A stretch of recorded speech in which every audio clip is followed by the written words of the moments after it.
দেখছেন Probash Kontho morning update powered by JMG cargo.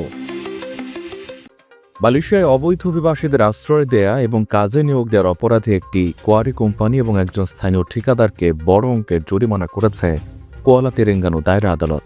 সাজাপ্রাপ্ত পক্ষগুলো আদালতে নিজেদের দোষ স্বীকার করার পর বিচারক নাজলিজা মোহাম্মদ নাজরি এই রায় ঘোষণা করেন। ইস্ট রক আজির এসডিএনপিএসডি নামে নির্মাণ ও কোয়ারি কোম্পানিটির বিরুদ্ধে গত বছরের ১৬ নভেম্বর ৫ জন বাংলাদেশিকে অবৈধভাবে রাখার অভিযোগ প্রমাণিত হয়।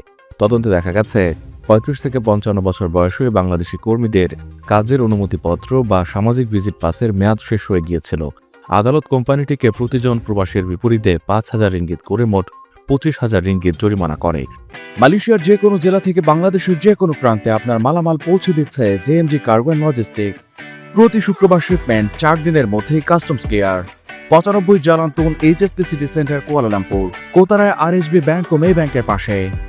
বিস্তারিত জানতে ও বুকিং দিতে কল করুন স্ক্রিনে দেওয়া নম্বরে।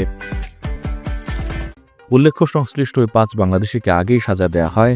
তাদের ১ থেকে ৪ মাসের জেল এবং একজনকে ১০,০০০ রিঙ্গিত জরিমানা করা হয়।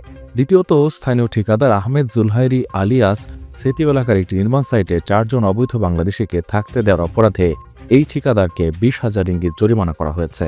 গত ৩রা ডিসেম্বর ইমিগ্রেশন বিভাগের অভিযানে এই ৪ বাংলাদেশি ধরা পড়েন।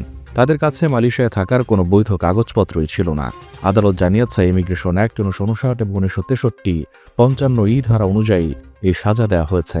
এই আইন অনুযায়ী কোনো নিয়োগকর্তা বা ব্যক্তি যদি অবৈধ অভিবাসীদের আশ্রয় দেন বা কাজে রাখেন, তবে প্রতিজন অভিবাসীর জন্য ৫,০০০ থেকে ৩০,০০০ রিঙ্গিত জরিমানা অথবা সর্বোচ্চ ১২ মাসের জেল বা উভয় দণ্ডে দণ্ডিত হতে পারেন।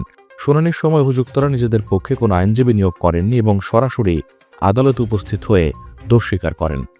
প্রবাস কণ্ঠ নিউজ ডেস্ক।